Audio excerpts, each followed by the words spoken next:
Welcome back, folks, to the WGLEU. We hope you enjoyed the last showing, I guess, in the regular season from both Connect Abroad and Synergy. KB make their way up into 5th place with that match victory, but still plenty more games to go this week. Oliver, of course, we've still got 11 to go, actually, if I think about it now, including the pre-playoffs. But our next match is going to be Penta versus Rusty Roster, and this is important. Can you tell everyone why? Well, we've got the relegations, of course, after the season finals, just the week after. So it's important because, I mean, at the end of the day, you can be in a position where you'll be playing, well, first of all, the pre-relegations, and then if you just fail there, you're going to go to the actual relegations. You have to play against some of the Silver Series teams. You have to play against those wildcard teams. You know, you actually have to step it up. And obviously, if you're in 7th place, you don't have to play the relegations. So that's what these two teams are going to be playing for. And interestingly enough here, a win for Penta will move them into 7th place right now. They're on 12 points. For Rusty Roster, that's not really a possibility. They're stuck in 11th place. There's nothing that can be done about that. They've only got 5 points for the whole season. So while we spend all that time ranking on Strong, who, to be fair, only have they've got minus 30 round difference in 10 games. So they've lost every game, on average, every game by at least 3 rounds, which is 5-2 for those of you following along at home. So not good. But Penta, with 12 points, they go to 15 points, which is equal with Synergy in 7th place. Now, I don't know, we might be looking at a count back between those two, Penta versus Synergy, having played during this season, but still, that's still at least give them a bit more comfort about that relegation period as well. Probably give them a bit of a nicer seeding going into it as well, depending on how that all works out. So they'd like to avoid relegation. We don't want to see another Wusa spectacle like we did last season. Of course, Wusa dropped out and they tried to get back in and then got absolutely shreked. So, Lusa. Yeah, Lusa as well they're known as. Of course, still a household name in World of Tanks esports in Europe, but long since the Titanic status that they once held. However, so this game's important. Rusty Roster, they would love to kind of mess things up for Penta right now. I mean, you know, you're kind of in that position down the bottom. We just want to grab people's ankles and drag them down or whatever. So, for them as well, finish your season on high as well. I mean, if you can get a win in there, you know, you're going to go into the next season. You're going to, you know, at least go into the relegations with some confidence, and you know that definitely helps you. You know, if you end up losing this, you could play the relegations kind of half-mast, or at least not play them properly, and that's going to be a problem. What are you smiling at? Half-mast, it's a great term. It's good. Is it? I'm sorry, we're not in the Navy here, but yeah, I mean, you want to be winning those ones at the end of the day. You want to get as high as possible, getting as many wins under your belt as possible, and I think that's what Rusty Roster has to fight.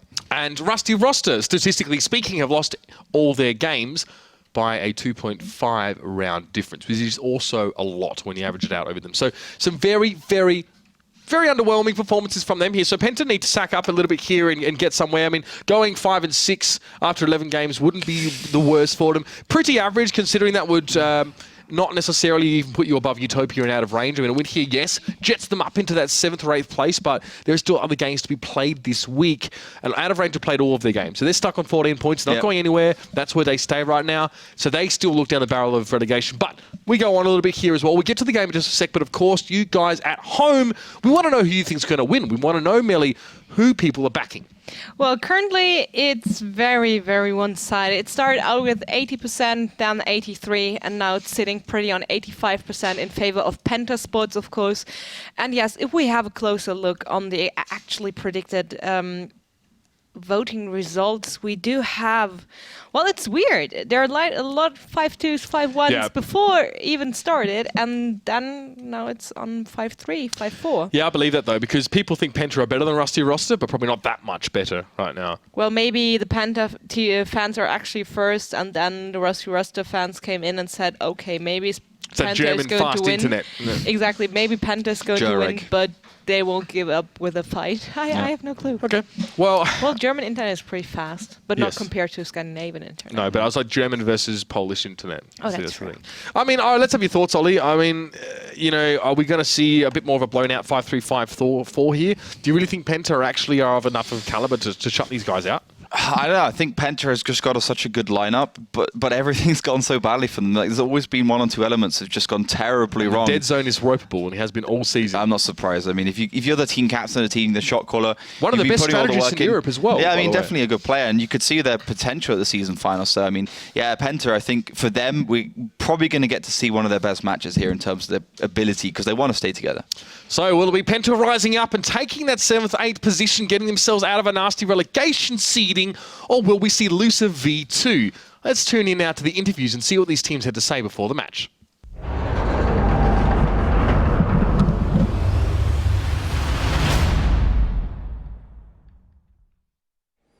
Rusty Roster is a new team in the league. It's the last match day, so every point counts to qualify for the offlines. Let's go on the battlefield and hope that we will win.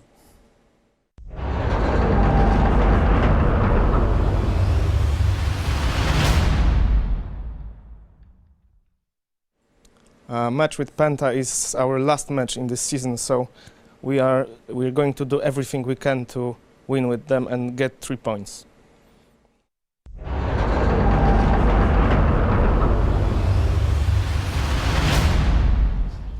Well, I mean, like we said before, for Basista, 3 points or no points doesn't actually make a difference in the grand scheme of things. Maybe it makes them look less bad. But unfortunately, Rusty Roster are not leaving that 11th place here. Ollie, Hacky as well, always the optimist, always the smiling one on his team. And, while not a particularly powerful voice, was always one of reason and a moral boost here. But we haven't really seen him. Too much of him this season at all. He's sort of stepped back a bit now, and Penta may be struggling without his guidance. Yeah, I think Hacky's somewhere in Mongolia right now. I don't know where he is. But, I think both teams in those interviews kind of expected to be in at least that pre-playoff position. Yep. Actually vying for a 6th place where they would need those 3 points. But unfortunately, that's not the case for them. And we're just going to have it, just sit back, relax, see what they can do in this last match. And, of course, if Synergy do drop down, if Penta do win, Synergy will go down, and Penta won 5-1 against Synergy. So that's the one thing we can say will happen for sure. There you go. So Penta beat Synergy, so they get 7th here if they win. Cliff is Penta's map. In fact, they're pretty much the only team who plays it this season. And despite some very, very bad maps on other ones, Cliff definitely seems like their home ground. Double Bat Chat, double 140, double TVP. They know what they have to do. Whereas on the other side of Rusty Roster, they're bringing a 113 in here. Lovely tank that it is. Seriously, still haven't seen it do well at all. But of course, they got a few other things mixed in there as well. Bat Chat, double TVP, triple actually TVP for Rusty Roster. And I feel like 3 may be too many for those Czech mediums. Well, at least 2 of them are too many. I don't know. I think it's always interesting. I mean, sometimes it works, sometimes it doesn't. I mean, at the end of the day, it's a situational tank, and everything's situational. So Penta's just very aggressive towards that middle area, just going to go against those Bat Chats. Polsved there in the background with the SDB. And I think once Penta cottons on the fact that maybe Rusty Roster doesn't have all their tanks here, they could just push through. They don't have that much information, those spots towards those left side tanks, the RU251 and the TVP. Penta, if they push now, they're going to rip through Rusty Roster. They had an opening there, while the TVP's on the eastern side, or western side, sorry. God, we're getting in position, but now I think they actually will be a little bit at risk if they push around the corner on them here. Lucky Blast and Prosto being seen, but there's Sochek now. For some reason, that's a big, big overextension. He'll go down. Now, Prosto and Lucky Blast can start firing here, but already one take down. Penta can fire back as well, and they are taking a bit of damage though. Fight to line, the dead zone almost dead, and Vale also down to half health here. So good little flank from Rusty Roster. Cheeky little push that sets Penta off guard, and Polswood finishes off the dead zone. Yeah, for sure. I mean, the RU251 was bait, so the TVPs could go around the corner and get the kill anyway. So yeah, really nice start from Rusty Roster. They definitely got the advantage. You got the tier 10 down as well. And if Penta Sports stay in this position, then Rusty Roster can use those TVPs again, but Lucky Blast has to be careful. New multi-show now catching a lot of shots in there towards the healers. Lucky Blast just threatening him so much. I'm calling it now, by the way. If they lose this game, the dead zone quits Penta. I'm saying that. Yeah, I guarantee this will happen. The Lucky Blast has to reload. Prosto as well has decided to go on reload despite having 2 shots left here. And Penta have stabilized a little bit. They've been able to trade back a little bit of damage, but they're still behind by 1 tank. And Fighter Line has had better days. Raven will still look forward. Trying to push up here and get some shots. It's actually, you think that's an open position. It's actually not that bad given the protection he has. And yes, as was highlighted, he has a bit of health. But that won't last long if he's caught off guard here. And Penta still just trailing behind as Fighter Line got slapped again here. He shouldn't be peeking this. He should let Raven try and set something up, and Figo picks him up from the hill. Yeah, nice stuff. The only thing which really is going for Penta right now is the fact that Raging Potato has that lighthouse. Nothing else. And Lucky Blast, I mean, he's in a better position. I mean, he can just peek whenever he wants. He's the one dictating the play. The hard shot is definitely the shot of Derzenicta, but Basista actually gets set on fire. That's a big deal. He's actually down to a weaker amount, and Raging Potato is putting good pressure on same Panasering, and you can see the play from Penta Sports is starting to improve, but still they're not exchanging particularly favorably. And Raven's still being harassed from the hill, so I'm surprised he's still here, in fact, after taking some of those initial shots. He's somewhat protected by the rocks here, but shouldn't be tempting fate when the rest of his team are so low as well. Rage Potato still has a shot on Basista, and look how much trouble he's giving him. Basista, again, in classic 113 style, hasn't been able to do a whole lot on this round, as he has sat back. Lucky Blast has been very, very important. He's been really making things happen here. You know, he can just duck back around the corner whenever he wants to and reload. There's no immediate pressure on him whatsoever, because Penta risk losing the game by trying to push across and take him out individually here. They have to be so clever, Penta that is, the way they play now. They've got a couple autoloaders between them. They can get some burst down, but if Raven keeps peeking like this and letting himself get chunked down, you're going to lose the game. Ooh, Polsved as well. I mean, that was a good shot, but Panasari might be able to find him. No, he can't. He's down to a one-shot. Has to be careful. And Raging Potato with a great shot onto this. And now you've got the two tanks that could potentially do damage actually being taken down to one shot. And now Penta creep ahead. Panachin a little bit scared of what Raging Potato can do to him, I think, from this hill. This is honestly now maybe getting a little bit concerning for Rusty Roster. They can throw from here if they're not careful. Raven HR, though, I think if Raven goes down the next few seconds, I think Penta will struggle big time. And Polswed is looking for him. Now, Raven being a little bit more clever, but Figo wants to come forward. Now, there's not much danger in Figo doing this, to be honest. I mean, besides Raging Potato on the hill, he can take down Raven HR. He should probably push forward as well. I mean, he's got some shots left. Derzanista will be waiting for him on the other side, but he will be taking shots as well. That's Lucky Blast in the background, who did take one in response. But the trades, Penta can't trade now. You trade, you lose the game. They have less health. They put themselves at a disadvantage early, so they can't go shot for shot, and yet that's what they're trying to do. Yeah, but this is going all the way of Rusty Roster right now. They're doing so well.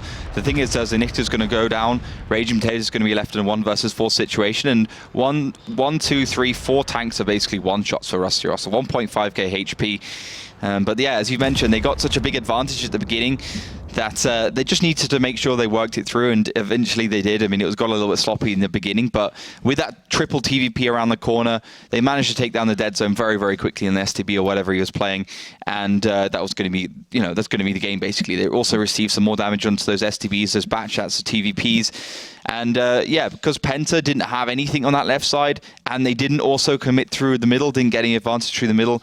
You know, they had nothing there basically. They at the end, in the middle of the game, they were relying on their individual play. Rage Potato did a fantastic job on the hill, but it wasn't enough in the end. No, not at all. And, you know, it's funny, we were pretty critical of the triple TVPs being brought in at the start of this round. They worked out fairly well. I think the trades went heavily in their favour early. And yeah, the RU-251 being used as bait. If you're going to use a tank as bait, you have to be sure you get at least that much health back and more, to be fair, you know, in return for having lost a tank there. So they did that. I think Rusty Russell secured themselves a good health point lead, throwing that tank away, and actually got one of Penta's backs. So worth it. If you can trade tanks to do more damage, thumbs up. And honestly, no one's more ready to poop on Penta than I am, but it's actually more Rusty Roster with a very, very good strategy here. Lucky Blast, as I said, key tank, Prosto as well in the other TVP. Both those guys headlining quite nicely, and when Raging Potato is doing more damage than the rest of his team by 1,000, you know something's not right. And not just him, but it's the tank he's in. Yeah, but look, yeah, exactly. I mean, look how much damage the RU-251 did. Insane. I mean, that just doesn't happen very often at all. It's a truly fantastic round for him. I felt like Penta should have, you know, they had the hill. They should have just rotated the bat chat around, or the TVP, and sent it around the Lighthouse Island, because I could see what their dilemma was. If they push through the middle, they'd be pushing into a TVP and a 113.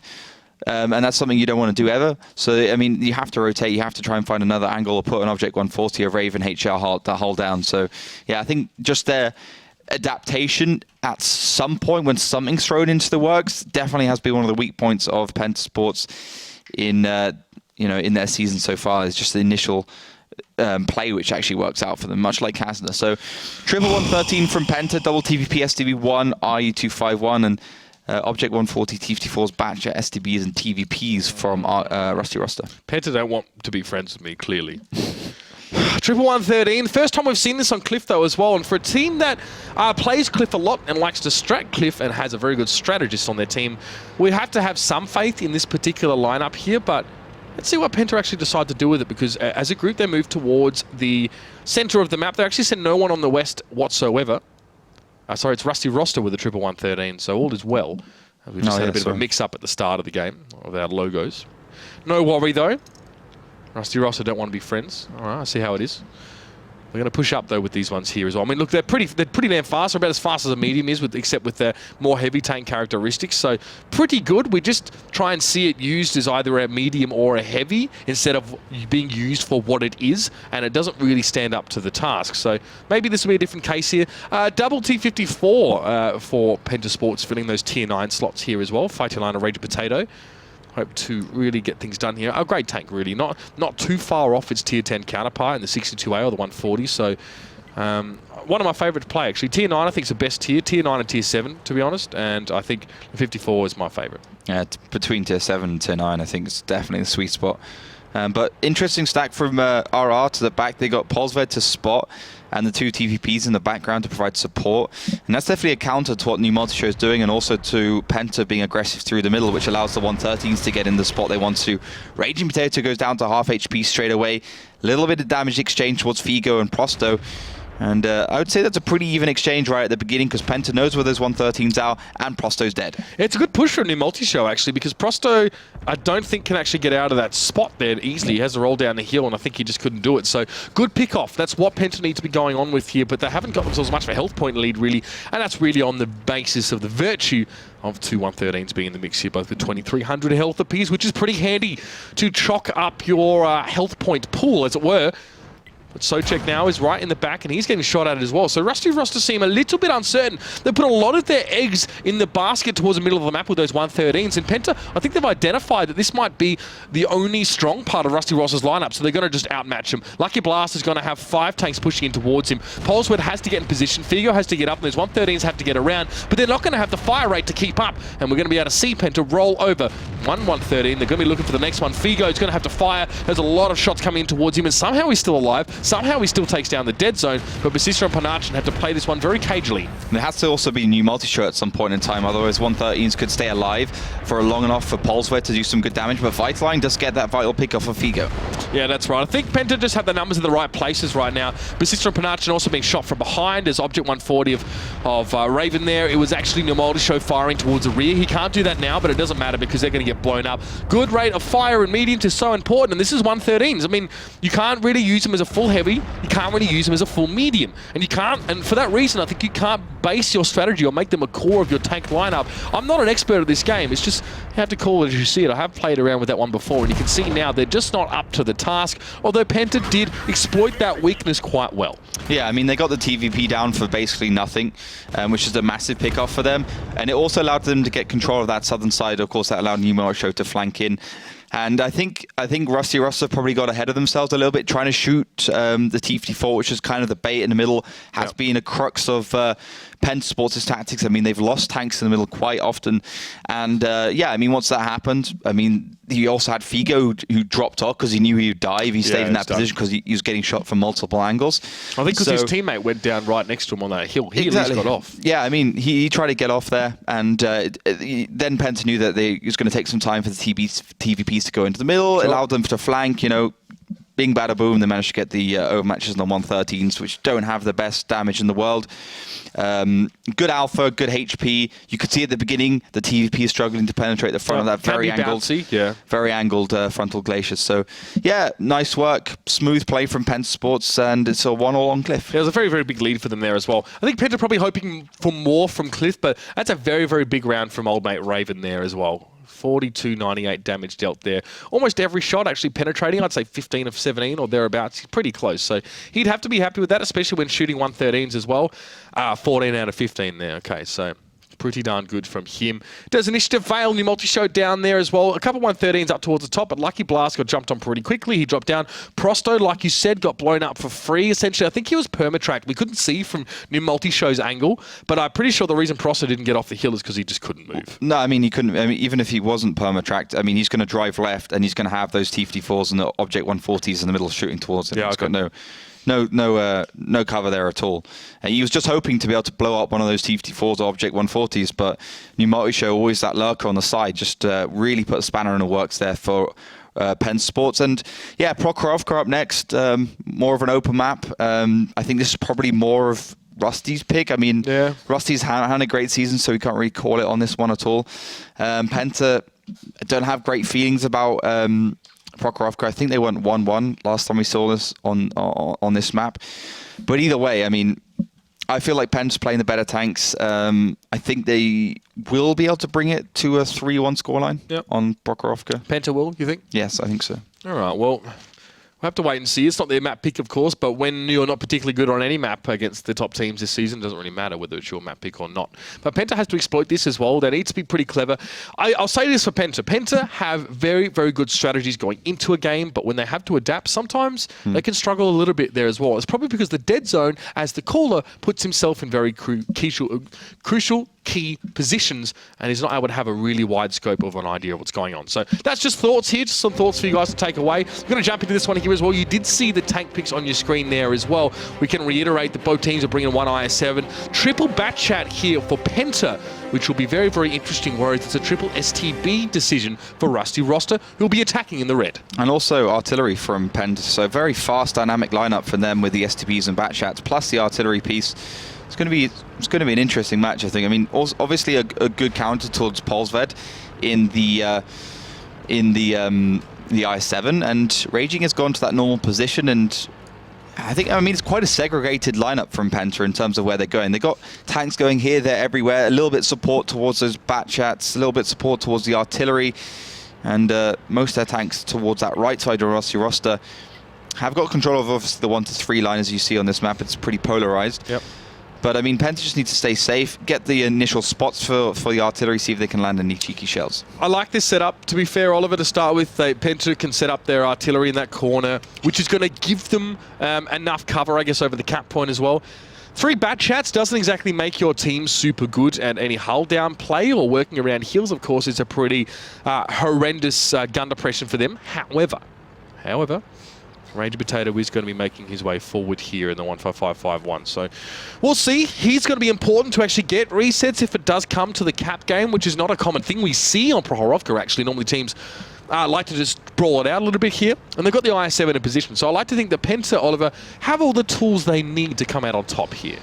Yeah, and you know, that's the most important thing here. I mean, okay, like if they peak too much, or if the only way I see for Rusty Roster to win is that pushing up the along the F line, take down that IS-7, be aggressive with Polsved with that on that STP of Raven HR, and yeah, just get control of that whole 6 line /7 line. I mean, that's typical tactic. Yep. They just need to make sure they take down Vital Line first.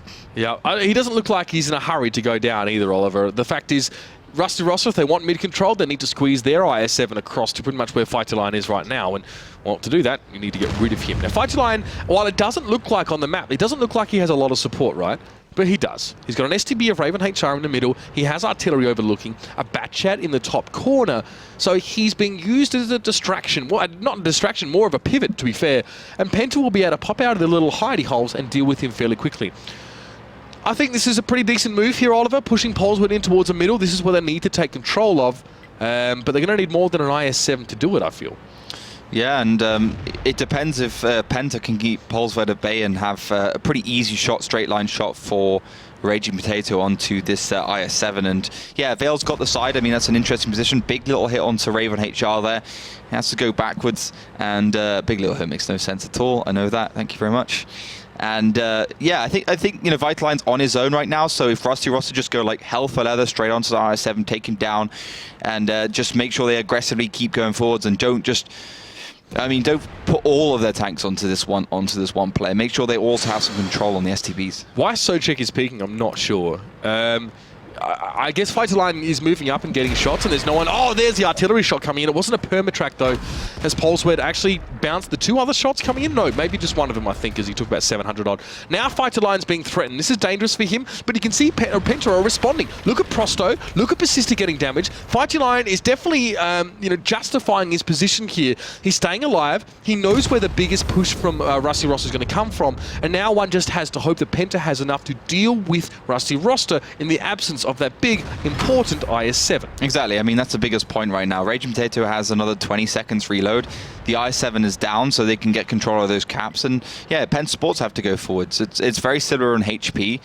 Penta has the control of that hill, so of course if Rusty Roster push into the Eastern Village, it would be game over and it would be Penta's match. But caps on the way, RU251 doing that. Vitaline probably should have peeked that last one instead of going for the kills, just to make sure the RU251 couldn't do that.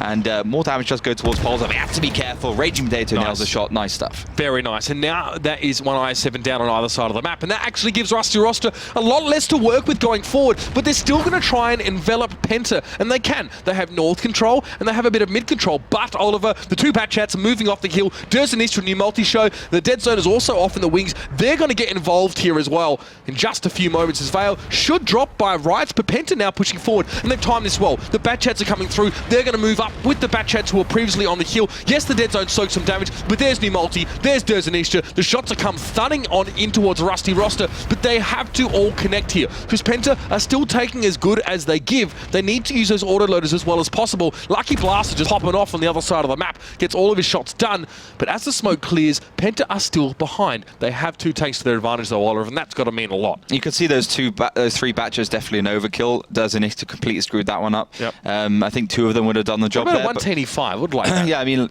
I think just two of them would have been fine with like an STB1 or whatever, like any tank in that position in a single shot tank. Figo, though, can still clutch this. He's going for the artillery.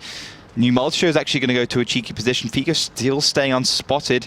Raging Potato has got a pretty interesting position. TVP has been spotted on that right side as well, and the Dead Zone has to get saved. Yeah, he's just going to try and use some of that terrain, I guess, to keep him out. He might drop here to Lucky... No, he won't drop to Lucky Blast, at least not now. The Dead Zone actually thought he may have had another shot here, and he's not going to take the fight, which I find very, very strange, but still, he's done the damage. The cap, though, needs to be reset. There needs to be some backup for the Dead Zone. Perhaps he was waiting for just that, but Figo could be really important right now for a tank. Full health, full clip of shots to go, but he's got to fire on the move, Oliver, which is not easy. He's going to stop, line that one up. Raven's going to go for the suicide reset, and this could turn the game on its head now. Good position from New Multi, keeping Figo busy. The reset comes in, Sochek goes down, and now New Multi is going to have to go head-to-head with Figo, which is not ideal. He needs to just try and keep Figo lit. Raging Potato has to hit a good shot here. Yeah, Figo is actually in such a good position right now. He can kill Raven HR, new multi-show, but he's only got one decision. He needs to go for either of them. Lucky Blast is coming off reload very soon, so, I mean, Penta's definitely on the back foot right now. I'm not convinced about Penta on Prokhorovka either so far. Figo's got one shot left, and either one of those tanks he's looking at will go down. He just has to hit it. No freak bounces. We don't want any of those. Lucky Blast unable to finish off Raven. That's two shots. He's got one left, and he misses that as well. It should never happen. And it's so ironic that he's called Lucky Blast because he just smoked an entire, cartridge of shots, and none of them actually connected. He's going to run away now. Raven has his ammo rack, by the way, so that's pretty important. He's only going to get one shot maybe before Lucky Blast is reloaded. So Rusty Roster just need to chill out. Take their time. Raven will get one shot here, but Lucky Blast is off reload. So he goes down. He can even move towards the multi-show here as well, who just has no chance now where he is. He's sitting there. He knows Figo's going to be looking at him. That was his last shot. He just completely lost his nerve there. I don't know what he was doing. And Raging Potato now sits in the back and has to await his fate. So this is pretty underwhelming from Penta here. And when you're going up against 11th place team and you're 10th and you're playing evenly to them, you deserve to be in 10th. Yeah, I mean, the TVP in the background there was just such a big deal. Lucky Blast playing that position. And then you had a weird situation where Noah from Penta was actually counting the shells. I mean, normally when you're top team, you count how many shells you received, so you know when you can push in against an autoloader. They didn't counter against Lucky Blast, and the Dead Zone, who had plenty of clips left, allowed him to get away. Maybe slightly scared of Figo on that right side, but Nimato spotted him, so I'm not sure. I mean, he should have just pushed it in. If they killed Lucky Blast with that bat shot, it would have been game over. And Raging Potato's going to go down, fluffs that last shell a little bit unnecessarily. Probably could have killed Figo, and it's going to be 2-1 at the moment to Rusty Roster. And yeah, I mean, I think the obvious thing was Penta had the advantage there. And then individually, the decisions towards the end of that match were terrible. I mean, Derzanistra's push in there was just really bad. Like, did nothing in that game at all. Received the initial damage. Received damage trying to get out of that position and not doing anything of himself. And then trying to go over towards that left side. Lucky Blast was in the background. Figo was allowed to run around the map on his own. Yeah. And yeah, I mean, I think that if that SP of Lucky Blast had gone down, it would have been game over. But Lucky Blast was in a normal but great position. So, I mean, Rusty Roster really just did what they had to do here on the attacking side to take the round away. Yeah, this is their map, so let's bear in mind they probably had something prepared here. But Penta definitely had their opportunities. 3 bat chats. We always have to question triple autoloaders coming in of the same kind at least. So 3 TVPs, 3 bat chats. We have to raise the eyebrow and go, is this really the best lineup you can take? New multi-show up the top there as well. And no really big hitters on the side of Rusty Roster, just consistent damage over the board here. You can see Rage Potato even, I mean, third top on his team. It says a lot about the rest of the tanks on the next page we're going to see. And that might, I guess, expose the problems for Penta. Yeah, there was a lot of individual problems there for Penta. And Lucky Blast, Rusty Roster on that team who have thrown a few advantageous positions before, and this was just one of those times which I thought Penta would be able to bring it back and Rusty Roster would throw it again. So, I mean, it was an interesting round though. I mean, you can see that you need that individual play as well as just the tactic to be able to work out for you.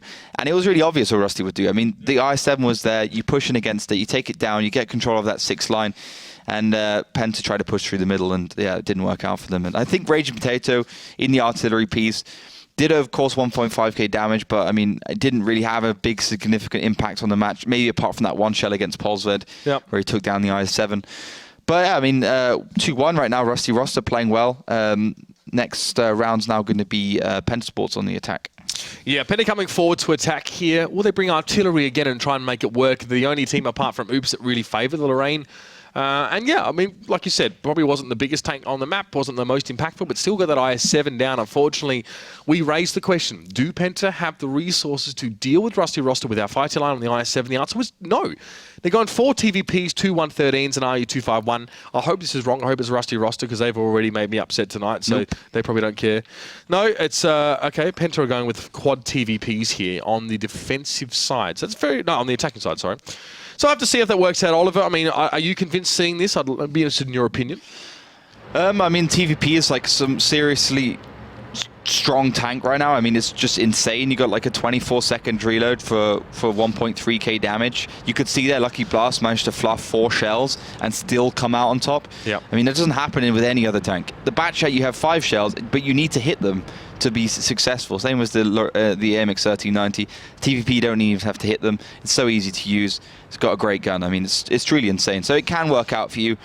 Of course, I mean, the STBs, which Rusty Roster are using, are that cookie cutter tank where it's not really bad at anything. Good enough hull down, excellent DPM, good enough HP, good enough armor. I mean, it's pretty insane. So it looks like Penta control of that right side. And their biggest problem, of course, will be Polsved in the IS-7, where the TVP's penetration will definitely struggle, especially in the middle of that tank, where often the shells do land, as it's got some spaced armor. 310 penetration there on the TVP.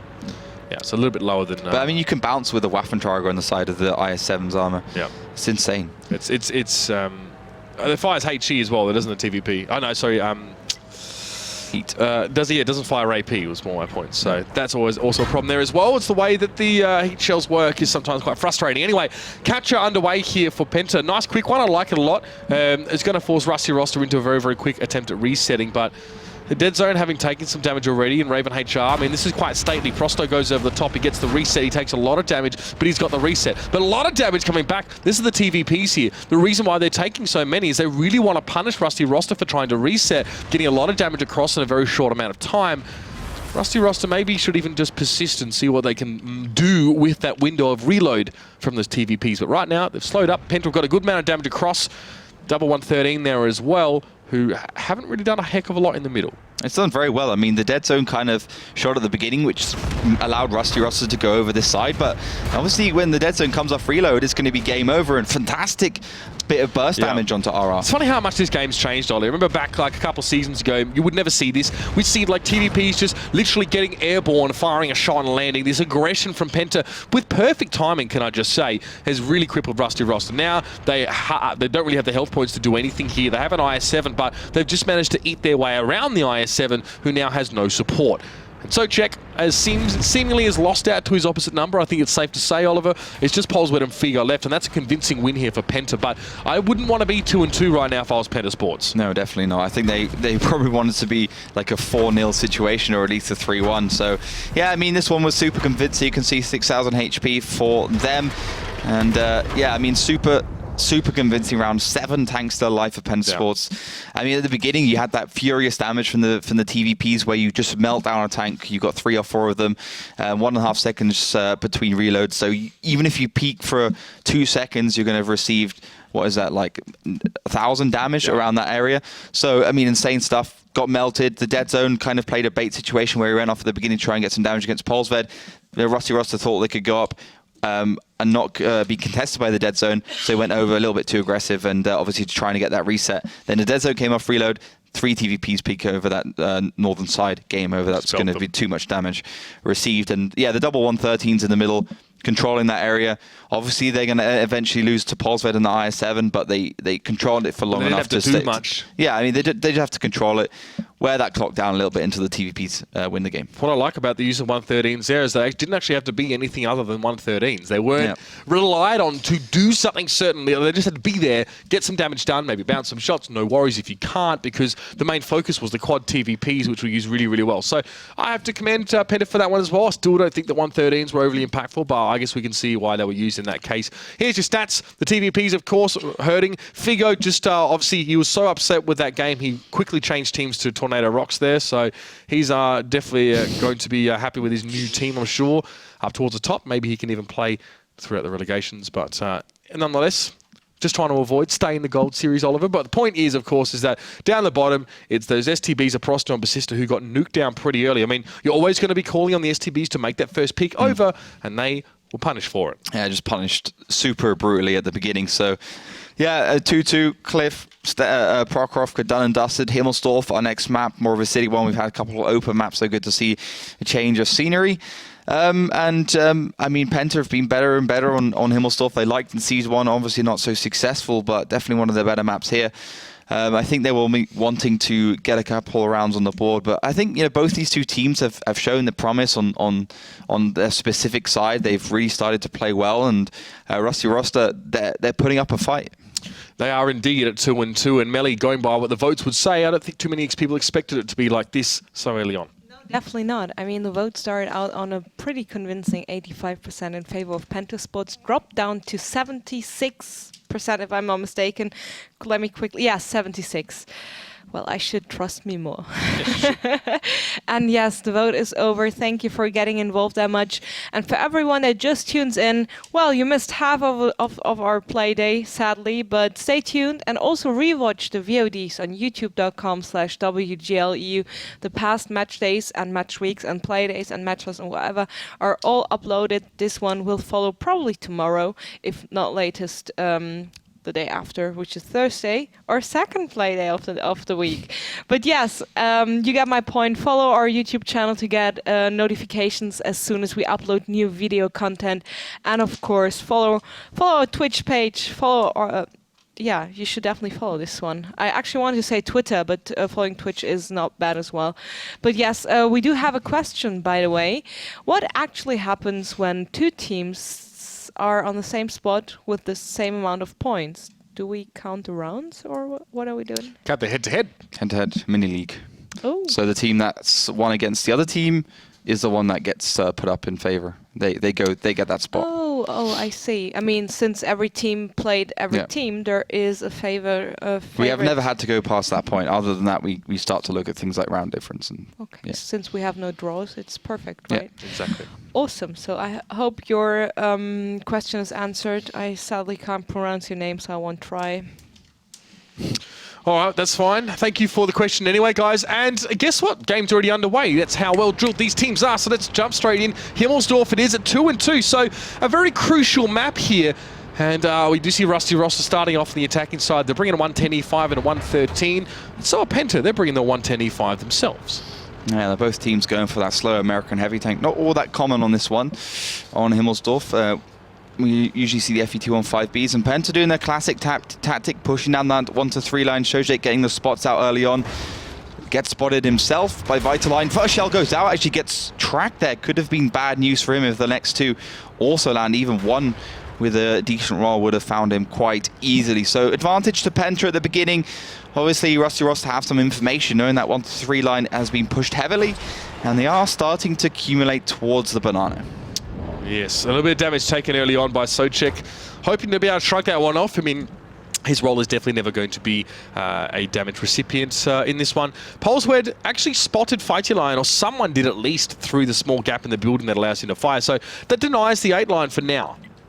And we can see a slower congregation here for Rusty Roster towards that point. So I don't really know how they're going to work. They might actually work back across towards the western side now if they are confident in doing that. So if they can get around Fighter Line as well, there's no way he's going to be able to give early warning about Rusty Roster moving west.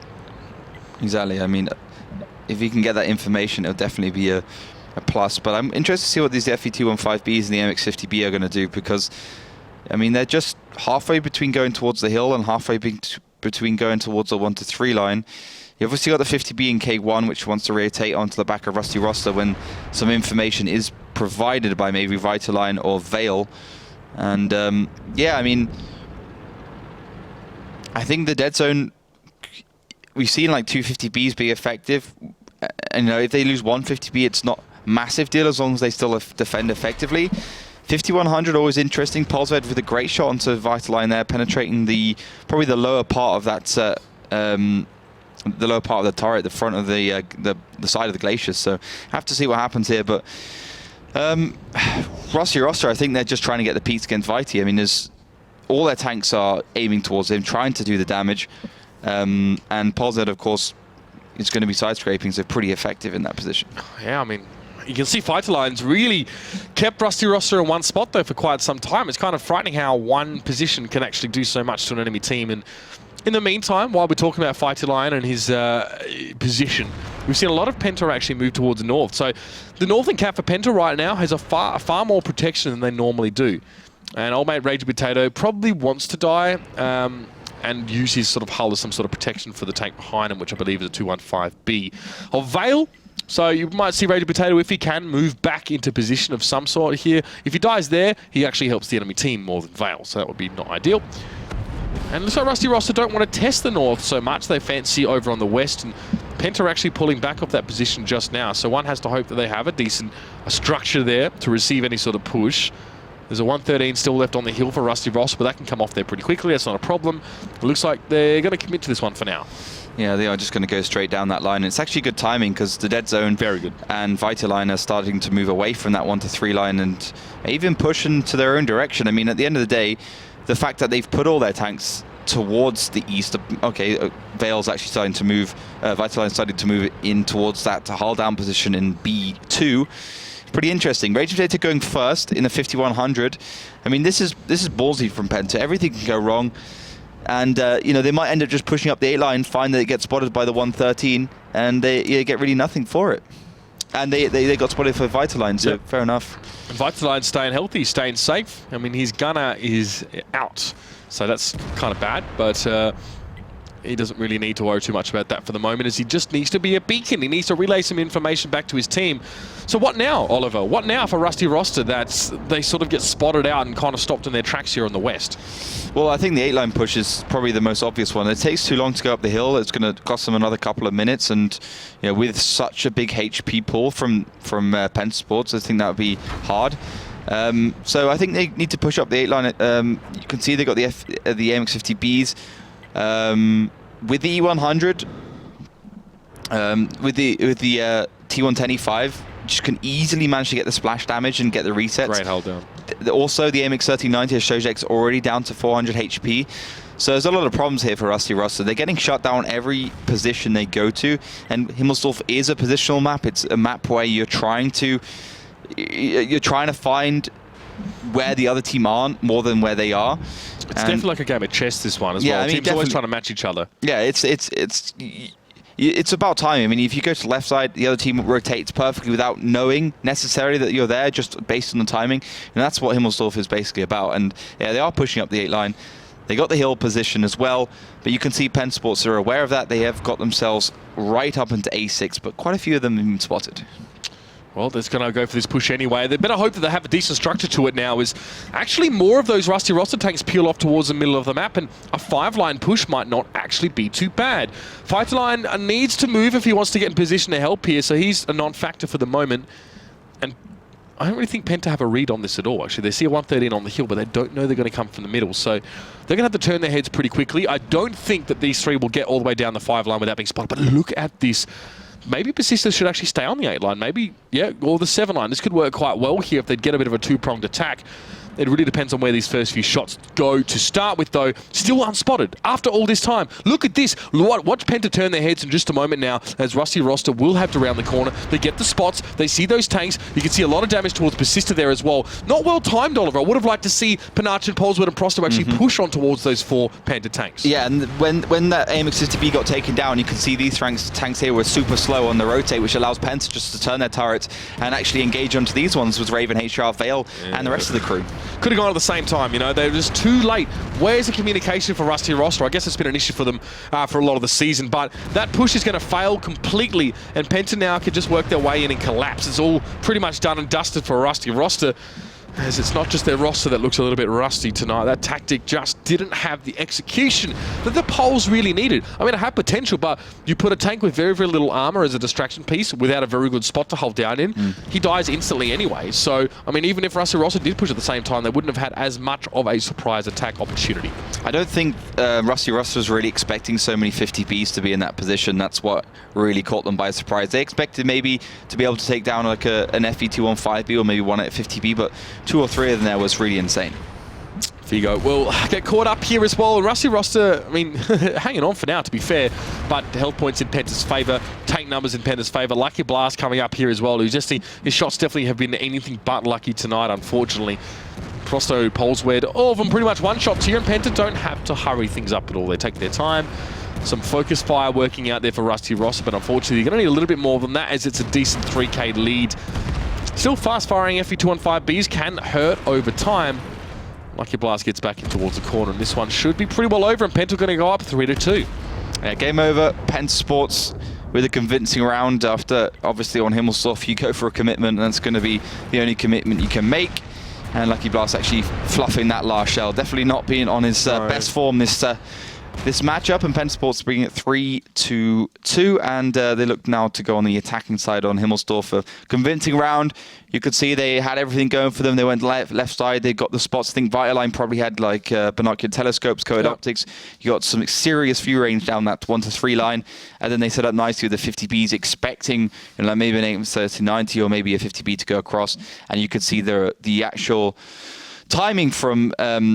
From Rusty Roster was really bad. The 50B, I thought that was an AMX 3090. I thought that Shojek got taken down, but it actually was a 50B Persister. He fell like immediately. 50Bs turned around, took care of the T110E5s, FE215Bs in the middle, game over. Yeah, so I don't know.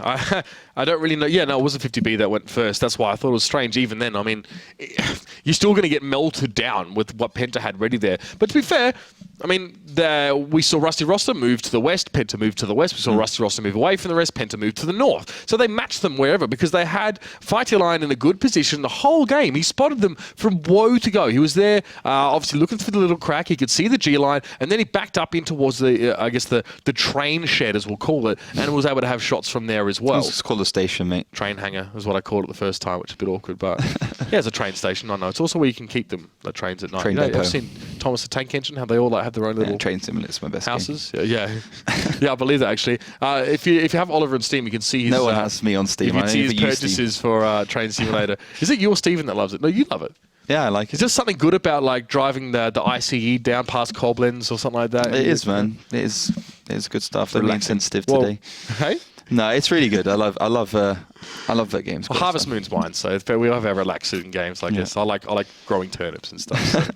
Living an alternate life. Yeah, Farmville boys. That's where it's at. Anyway, so 3-2 here. I mean, you know, Penta are looking okay. Not looking good, though. I refuse to really call them good after how the first couple maps went. They're going to drag this one out a little bit here, but to be fair, we see far more defensive round losses than we used to here. Penta now go on the attack, a team who has good strategies going into the game. I think if they get the right answer straight off the bat, they'll win it here. I think if Rusty Roster somehow is set up to receive their push well, I think they'll crawl over him here as well. But they're going to bring a Waffenträger Alfie 100 anyway.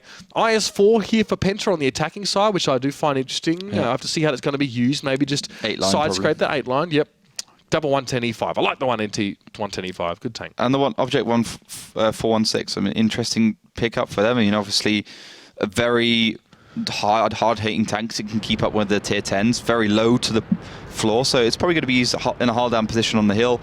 Only problem is its shell travel time is ridiculously slow. It's like a E100 shell just traveling across the middle. It's because it's heat, which is generally slower. And its Penta Sports, I mean, their classic tank, pushes over the hill. They like to go down that 0 line, push across and towards that left side, and just go for the aggression straight off the bat. They don't fanny around with the 8 line.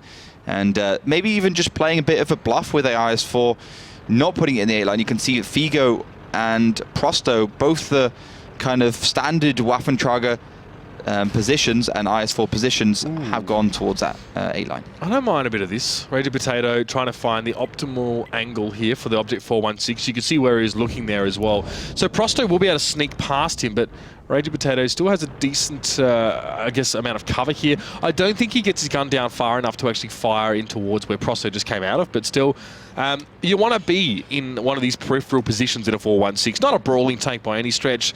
Obviously can't even rotate its turret fully, so it's a stability issue, I believe, for the original design. But anyway, push coming down a hill. And let's see if Penta can make this one work. What do Rusty Roster have set up for this? Only Panasirian, basically. I mean, the biggest problem, of course, for Penta Sports will be Figo. He can do so much damage, and Nimosho, being in this position, is not particularly unusual. He's got a peek there to try and find out what he can about Rusty Roster positions. And honestly, if Penta push now, I mean, it's going to be game over because everyone else from Rusty Roster will be late to the chase. And as long as they maybe have like a 416 to come from that 8 line, it should be all right. I think the problem is that Raging Potato can't be in that 416 position up the 8 line because he needs to spot that there's nothing flanking from the A line up towards A8, A9, A0, and obviously would catch Penta by surprise. Because from what we could see before where his tracer was aimed, that was the angle that he was supposed to be covering here. So there is, from what I can see, a Batchat actually going to head off the hill. Let's do multi-show here. Don't go down that way. I've seen that before, and it didn't end well.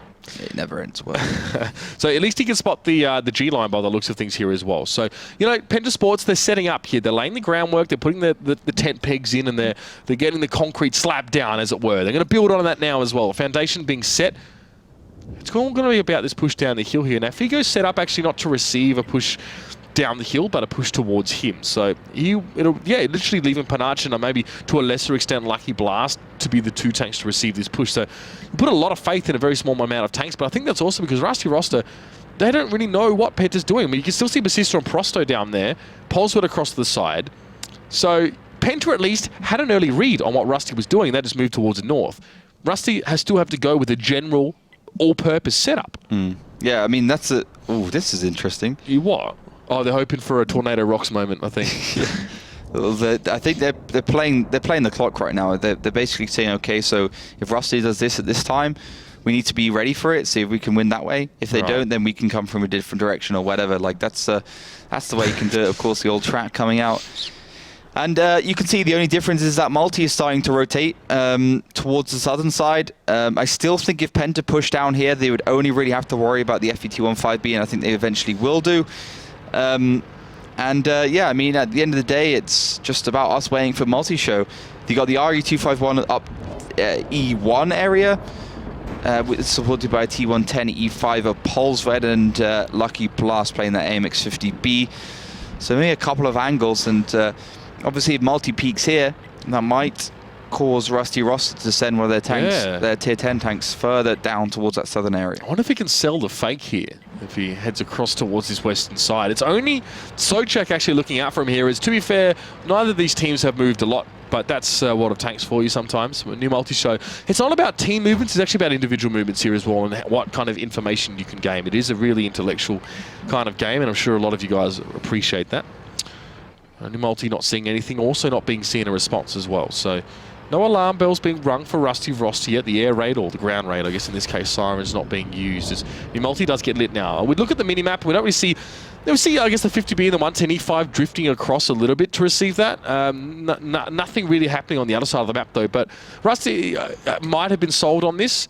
Is it enough, Ollie, for them to have moved the 50B and 110E5 away? Is that enough of a fake being solved for Penta to come forward now? Yeah, for sure. I mean, that's all that you could ask for, basically, an AMX 50B to be pushed over towards A2. They're going. And that's perfect. That's really good stuff. I mean, they could still screw this one out completely, like Penta Sports have in the past, but Vitaline that's good. and Vitaline hitting, and Vale hitting a shot on the side, also great stuff. And Sick. the fake has worked. Sick damage as well to Panachin. You're on the move, you take no damage, and you do get 2 shots in towards Panachin. That's just a perfect result. Now, some of that damage is starting to come back, but Penta have to, I guess, respect the fact that they will take damage on this push. Figo, especially, being one to dish that out here. Vitaline has actually got into a fight with him now as well, so 1v1, don't really favour the IS4 here, and you can see Penta still clumping together, still grouped up, but now the 50B and 110E5 are coming across. They're moving very, very quickly. Vitaline getting up real close to Figo, hoping to bounce some shots with his turret. Look at his positioning here as well.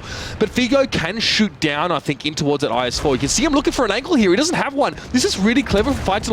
Completely cancels out Figo's last shot. And now Lucky Blast coming around from the back. Good position to be in a 50B. But Penta, they're getting the overmatches one by one. Rusty Roster still leading slightly in health points now, but they're coming in drips and drabs. Now they come with actual force. 4 tanks moving out, and they might just have an answer to Penta here. And Multi-Show actually coming in the background. That's a big thing. He can actually do some damage here, and there might be the last remaining piece in the puzzle which Penta needs to win this game. Perfect flank here. I mean, both teams. I mean, Rusty Roster looked to be doing okay when their autoloaders got in, but look at Lucky Blast. He's literally pinned New Multi-Show to the wall here, and he stopped him from being able to move. Vale wants to finish on towards Sochek, and he gets it. It's a 2v4 situation. So for all Lucky Blast attempts trying to shut New Multi-Show down, he'll be able to sneak away here. Prosto can't fire at New Multi, so he gets a full reload cycle. Just perfect, really, for Penta. Great orchestration on the attacking side here. Rusty Roster letting themselves down, losing their own attacking round. That opens things up for Penta. Prosto now just has to wait really for things to happen. And Rusty Roster, I mean, this puts Penta on match point. And I've got to say, it was a shaky cliff, but a good Himmelsdorf puts Penta in a very good position. Yeah, we've seen 2 Himmelsdorf rounds today, and they've both been fantastic. Both with a kind of similar style where you have more than one piece to it. I mean, a lot of the times on Himmelsdorf, you see lesser teams always just going one direction up the 8 line, over the hill up the 1 to 3 line. Yeah. But Penta, with Multi going towards the left side, just a tier 10 tank, they're thinking, okay, Rusty Ross is thinking, okay, we need more than the T110E5 to take care of that one. Otherwise, he's going to lose Sojek and the I251. So they put the 50P in the background behind those trains. And that's allowed Penta to just go on the right side. It was interesting because normally they made a kind of mistake because you had the IS-4 going forwards instead of going hull down, which allowed Figo to go forwards in the Waffentrager and stay safe around that corner. Yep. But actually, it wasn't a mistake. It was perfect play. They had the IS-4 blocking Figo going from any further forwards, so the back of his tank was still around the corner. Okay. You can keep him. Figo is keeping the IS-4 safe from the FE215B that was behind him, and also allowing the rest of the team to shoot him in the butt. So I think that's a really complex round when you think of it that way. I mean, there was so many complexities. I think Multi was slightly too slow to the party, but when he got there, that was that 2k damage. Penta needed to offset that autoloader damage you had from Figo and the 50Bs of Rusty Ross. You can see Lucky Bastard did a good 3k. So yeah, I mean, a lot of interesting thing. And then of course Penta were in that direction of pushing around onto Waffentrager. They could take care of the FE215B that had pretty much been mitigated. And yeah, Raging Potato came in the background right at the end of the round of the 416. Could have probably been there a little bit earlier. Probably bounced a lot of shells on the hill. Well, I mean, you can see here that, I mean, no tank did really no damage. And Panachin maybe got the short end of the stick a little bit in his case, but that's why we saw it go quite close here. Obviously, both teams hitting each other fairly hard around the face parts here. So the last map, Oliver, is going to be Ruinberg. So this might still go for a while. Ruinberg is like my 113 to you, seriously. Yeah, I know. So what about 113s on Ruinberg? How do you feel about that?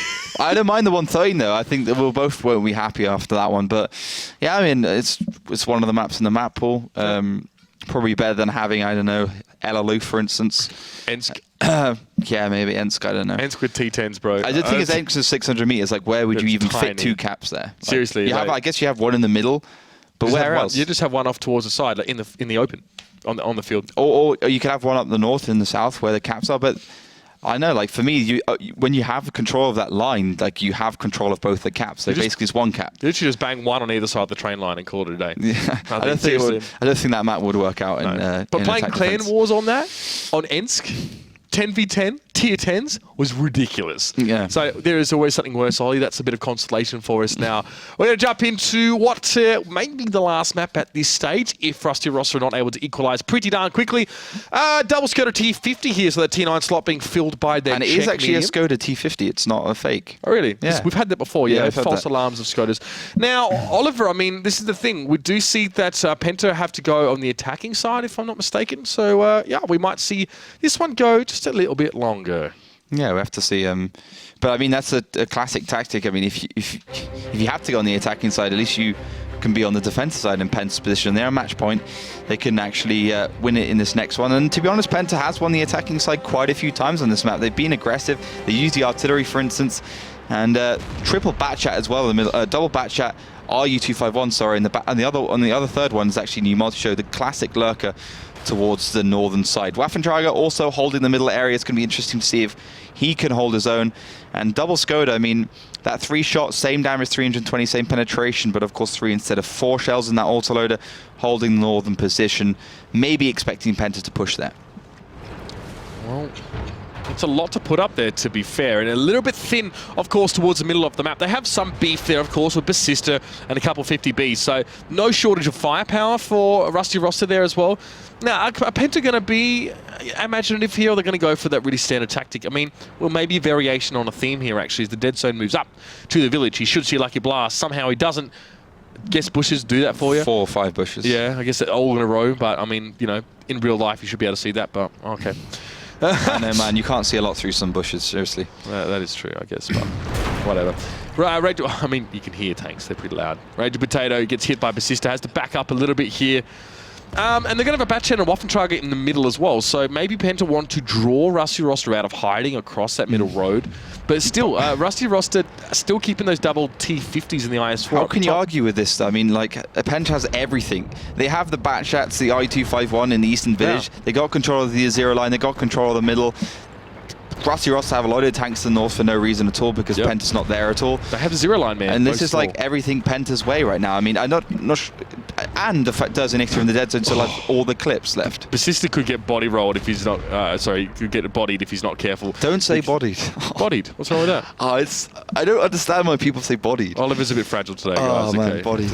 To be nice, but we're not Basista goes Americans. down to under half health. And he's going to get hammered here as well. A lot of Batchats are going to be there to do damage to him. You don't freak out like that when I say Australian things, mate. No, but this is... Lauren said it last week. I always had a nervous breakdown. Oh, dear. It just doesn't sound right. I don't know.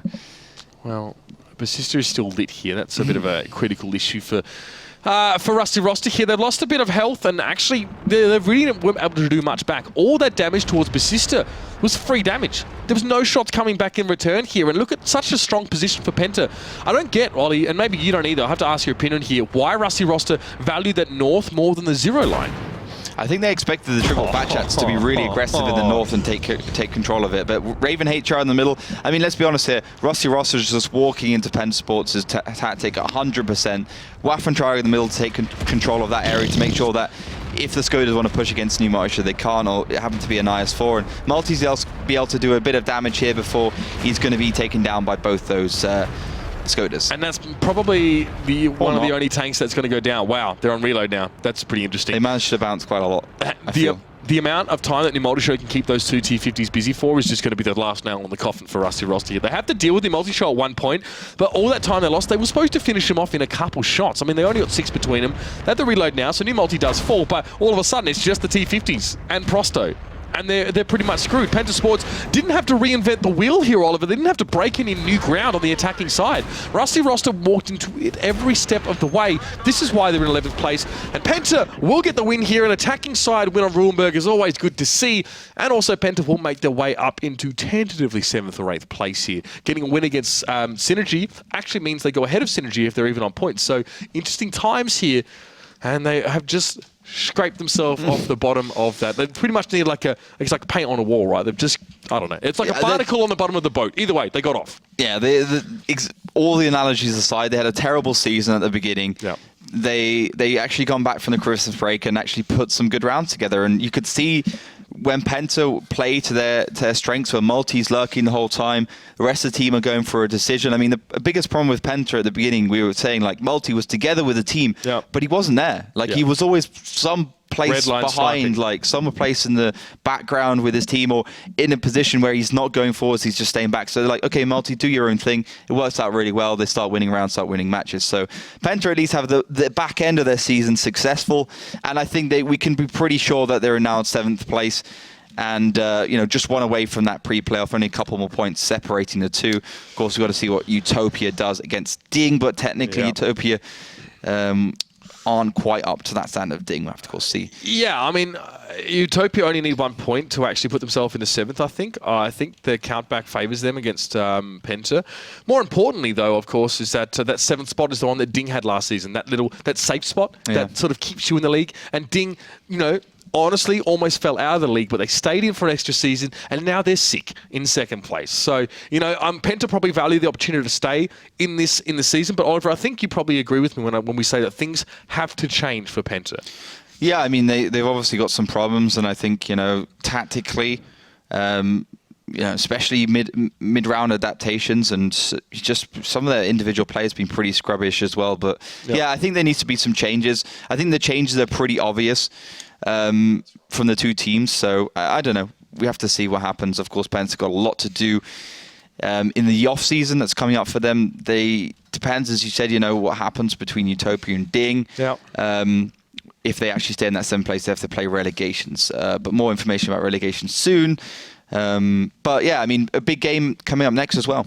Oh, absolutely, dude. I mean, possibly the game of the day. We've left it till lucky last. Another game, ladies and gentlemen, that has a lot riding on it. And again, we'll keep you in suspense until after the break, unless you can figure it out yourselves.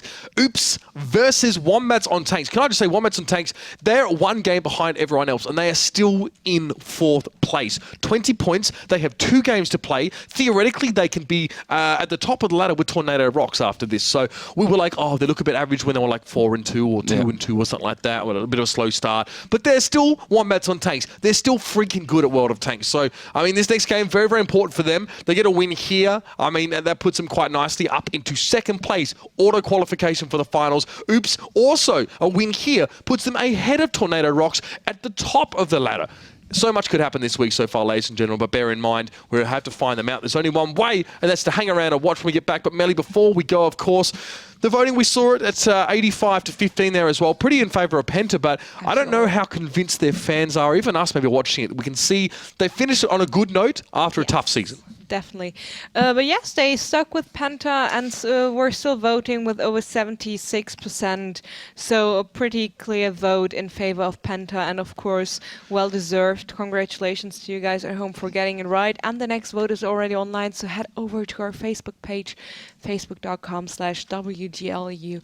Also like that page to get updates about everything. We announce everything on there. Also giveaways from teams and all, from Gold Series teams, Silver Series teams. And we also have a very sick trailer for the upcoming Season 2 finals from the Wild Bunch. Thank you guys for that. You should definitely check that one out. So you can definitely use the break for that. Let's do it. Also hashtag WGLEU. That's it, just like it is over his shoulder. All right, guys, as per usual, we're going to duck to a quick break, and when we return, we're going to be here with the match of the day and potentially of the week here. There's some big ones coming up, so you can't miss any of them. We'll see you soon.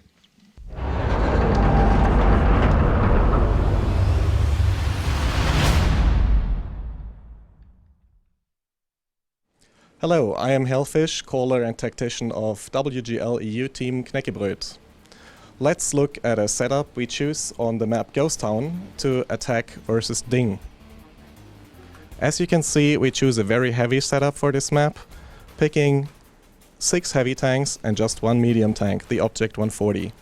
Each tank in this setup serves a very specific purpose. The 50B is supposed to deliver firepower in critical situations and help out quickly using its great mobility and autoloader. The 2 FV215Bs deliver very good firepower with their good reload and also bring HP to the team with 2.5k each. The IS-7's purpose is primarily to get on the cap circle, stay hull down and be hard to decap. The 2 SD-1s have great turrets good gun depression and a very punchy gun, which allows us to get them in a hull-down position and hold back a superior number of tanks. As you can see, Ding is locking down the northern cap, so we can't progress with our IS-7 to the cap circle. However, we know about this trap thanks to our Object 140, which is spotting from the B0 position, so we are not walking into the trap unprepared.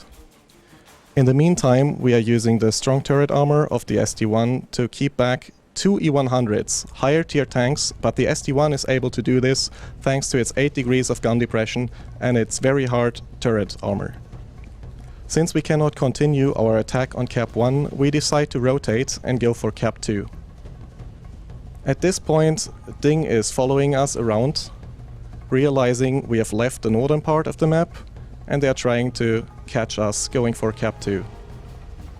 One of our tanks gets taken out, but the FV215B in a hull-down position can deliver very good damage in return.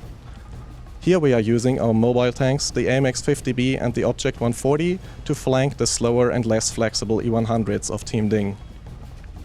On the other flank, our heavy tanks, primarily the FV215Bs, are engaging the enemy using their high DPM and good health points to quickly take out the enemy heavy tanks, while our Object 140 and 50B keep them busy on the other side. As you can see, every tank in this setup was selected for a specific purpose. IS-7 and SD-1s for holding hull-down positions, the FV215Bs for delivering firepower and health points, and the AMX-50B and the Object 140 for flanking and good firepower.